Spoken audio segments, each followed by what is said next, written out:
खतरनाक वारदातें हो रही हैं कि दिल्ली में हालात बद से बदतर होते जा रहे हैं। कल एक वीडियो सामने आई जिसमें दिखाया गया जाफराबाद इलाके में एक मर्डर के गवाह को दिन दहाड़े 5 लोगों ने ऐसी गली में जिसमें लोग चलते फिरते नजर आ रहे हैं, शाम का समय सबको नजर आ रहा है, उस युवक को पेट में चाकू मारे गए, गले में चाकू मारे गए, छाती में चाकू मारे गए, पीठ पे चाकू मारे गए और सब लोग देख रहे हैं। और ये वो आदमी है जो एक मर्डर का गवाह है। इनके भाई का मर्डर हुआ था, ये उसके गवाह हैं। ये हाल दिल्ली के अंदर आज दिन दहाड़े हो रहा है। दूसरी वारदात कल की है।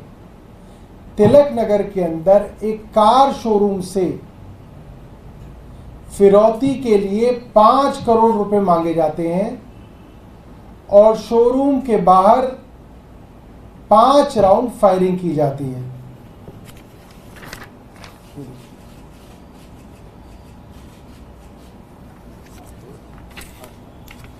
जाफराबाद में मर्डर, 50 से ज्यादा बार चाकू से हमला। आज ही की खबर है,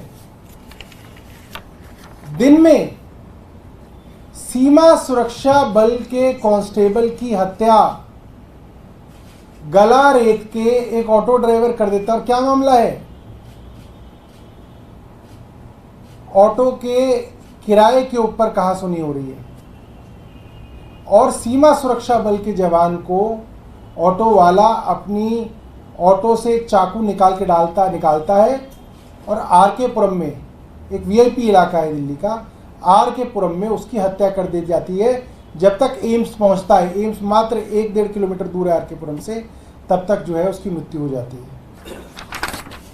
तिलक नगर में फायरिंग के बारे में तो मैंने आपको बताया।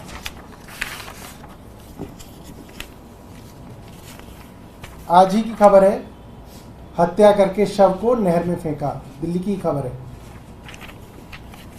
ये ऑटो वाली खबर है। Man dies after auto hit by SUV, ये भी आज की खबर है। Witness in murder case step to death, SSB constable murdered.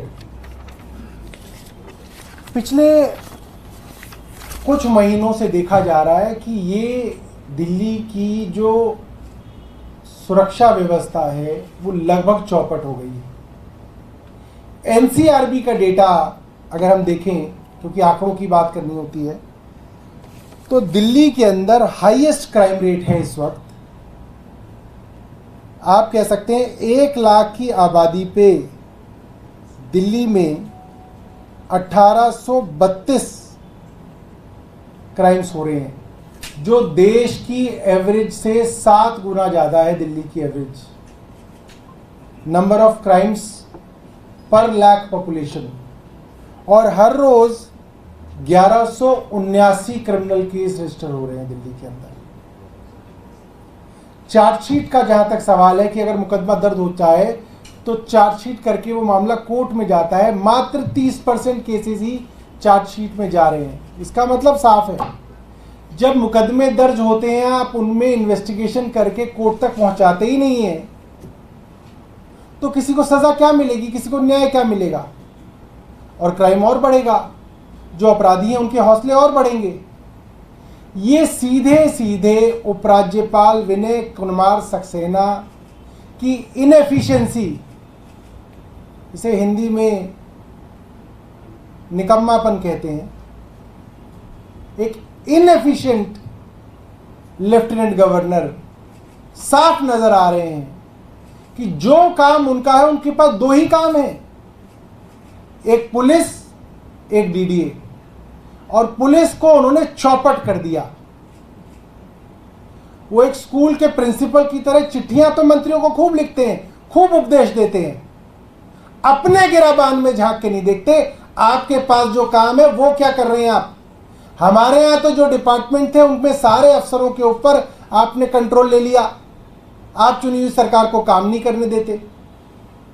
आपके पास तो सारे अफसर है, सारा महकमा है, आप क्या कर रहे हैं पुलिस में? आप पूरी तरह से फेल हो गए। आगे बताता हूं भर्तियों के विषय में।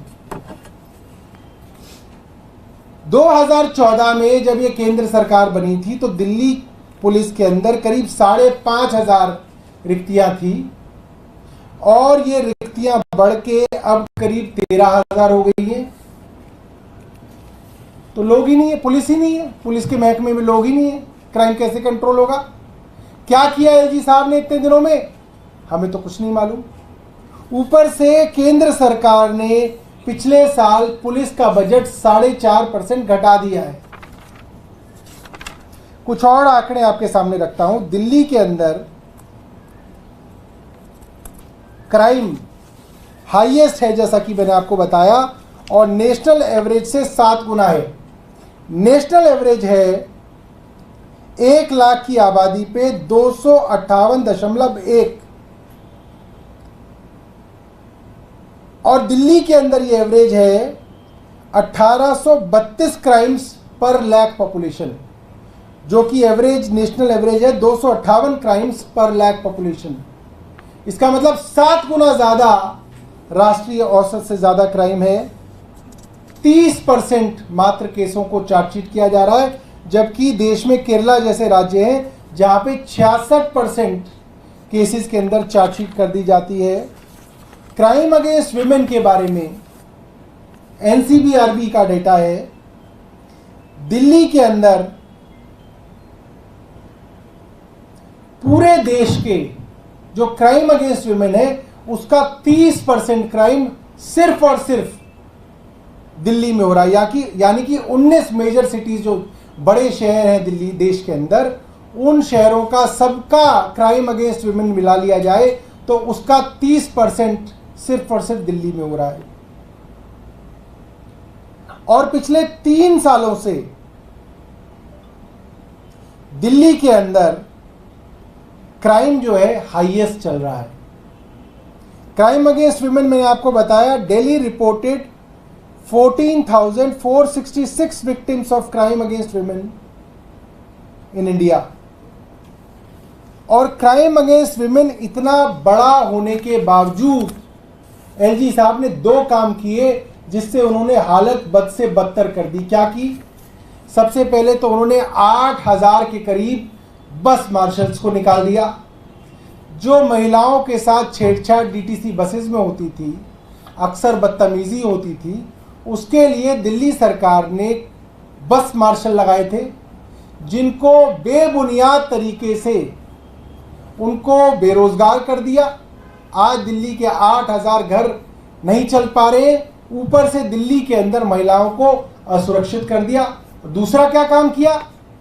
विमेंस कमीशन जो इतना अच्छा काम कर रही थी, 181 नाम की 181 नाम की हेल्पलाइन चला रही थी, उसको पैरालाइज करने के लिए और दिल्ली कमीशन ऑफ वुमेन के काम को ठप करने के लिए करीब 223 लोगों को वहां से निकाल दिया गया। साफ है एलजी साहब को जो अपना काम करना है, पुलिस को देखना है, वो तो कर नहीं पा रहे हैं। क्राइम बढ़ता जा रहा है, दूसरों के ऊपर उंगलियां उठा रहे हैं। भाई आप हमें इतना ज्ञान लिखते हैं चिट्ठी के अंदर, ऐसे करना चाहिए वैसे करना चाहिए, आपके पास 2 डिपार्टमेंट, आप करके तो दिखाओ। आप खुद तो कुछ करो, फिर दिखाओ तो लोगों को कि भाई देखो मैंने ये दिल्ली की पुलिस सुधार दी। बड़ी बड़ी बातें करते हैं जी साहब भ्रष्टाचार के विषय में, पूछ लीजिए, सर्वे कर लीजिए। 2 साल में दिल्ली पुलिस का भ्रष्टाचार बढ़ा है। जहां रिक्शा वाले से 300 रुपए लेता था पुलिस वाला, अब 500 रुपए ले रहा है। पता कर लो दिल्ली के अंदर। एक्सटॉर्शन बढ़ी है, करप्शन बढ़ी है, क्राइम बढ़ा है, रिक्स्थान बढ़े हैं। क्यों? क्योंकि एलजी साहब का ध्यान ही नहीं है इन कामों पे।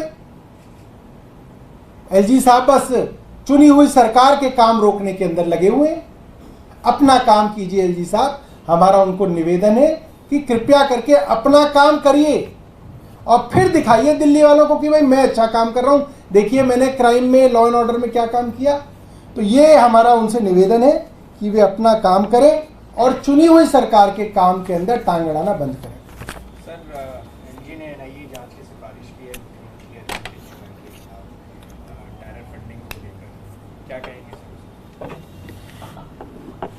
देखिए, अगर कोई स्वायत्त संस्था, कोई न्यूट्रल एजेंसी किसी चीज की जांच शुरू करे तो खबर है। इसमें क्या खबर है कि बीजेपी के ही लोग कंप्लेंट कर रहे हैं। कंप्लेंट भी कौन सी? जो वो 2 साल पहले भी कर चुके हैं, कई बार कर चुके हैं। पंजाब के चुनाव से ठीक पहले ठीक यही सड़ी पुरानी खबर चलाई गई थी कि आम आदमी पार्टी को टेररिस्ट ऑर्गेनाइजेशन से पैसा मिल गया। सो रही है क्या केंद्र सरकार? कैसे मिल गया भाई टेररिस्ट ऑर्गेनाइजेशन से पैसा? कहां थी केंद्र सरकार? कहां थी इसकी एजेंसियां? 2022 में भी कहा गया कि अमित शाह जी का खुद का बयान है कि मैं इसको जांच कराऊंगा। क्या हुआ भाई 2 साल में जांच का? अब एलजी वही घिसी पीटी कंप्लेंट, वही बासी खबर दोबारा से भारतीय जनता पार्टी के लोगों से खुद ही अपने आप को चिट्ठी लिखवा ली और उसको एनआईए को चिट्ठी लिख दी। ये क्या बात हुई? सिर्फ इसलिए क्योंकि जब पंजाब से पहले इन्होंने किया तो पंजाब के लोगों ने भारतीय जनता पार्टी को करारा जवाब दिया। भारतीय जनता पार्टी के बड़े बड़े नेता इस तथाकथित टेररिस्ट फंडिंग के बारे में बयान दे रहे थे। पंजाब के चुनाव से कुछ दिनों पहले बहुत माहौल खड़ा किया गया और नतीजा ये हुआ कि भारतीय जनता पार्टी को पंजाब के लोगों ने नकार दिया। अब फिर से वही कोशिश की जा रही है कि चुनाव से पहले एक झूठ बढ़ा चढ़ा के पेश करने की कोशिश की जा रही है, मगर देश के लोग बहुत समझदार हैं। ये जो संस्था जिसकी तरफ से कंप्लेंट की गई है, उस संस्था के अध्यक्ष कौन है? प्रधानमंत्री मोदी जी के सगे भाई उस संस्था के अध्यक्ष हैं। ट्विटर के ऊपर वो सबूत मौजूद है। उन्हीं के भाई की संस्था कंप्लेंट कर रही है, एलजी उसको आगे भेज रहे हैं। उसके अंदर क्या है? सिर्फ एक षड्यंत्र है। उसमें एक चिट्ठी भी एलजी साहब ने दिखाई है अरविंद केजरीवाल जी की, जब उन्होंने